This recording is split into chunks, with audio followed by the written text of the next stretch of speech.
নমস্কার, কেমন আছেন আপনারা? আজ আমি একদম নতুন রেসিপি নিয়ে এসেছি।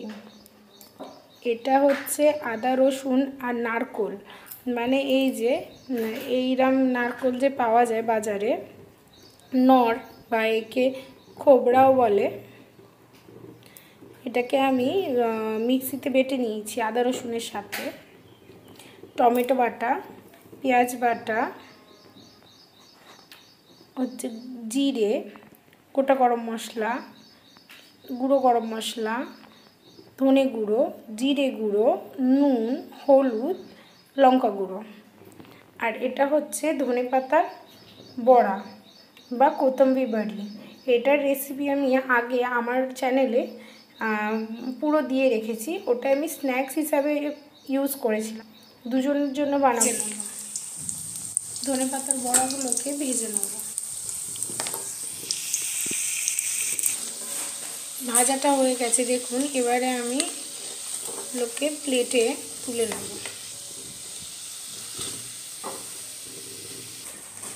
দেখুন, এবারে কড়াতে প্রথমে গোটা গরম মশলা, গোটা জিরে,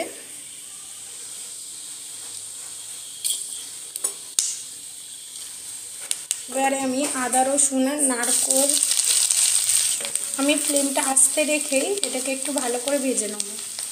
এবারে আমি এতে পেঁয়াজ বাটাটা অ্যাড করব।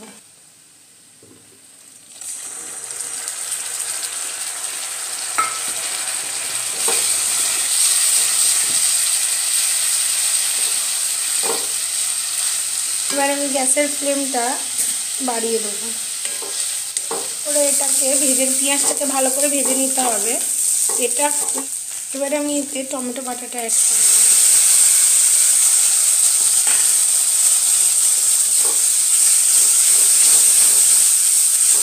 যতক্ষণ না তেল ছাড়ে মশলাটাকে ভালোভাবে কষাতে হবে। এতে আমি এবারে গুঁড়ো মশলাগুলো সব অ্যাড করে দেবো।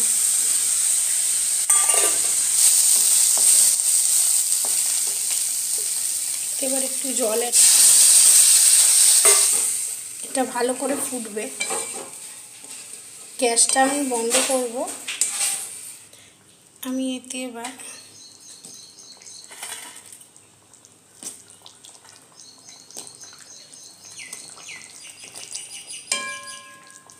বন্ধ করে দেবো।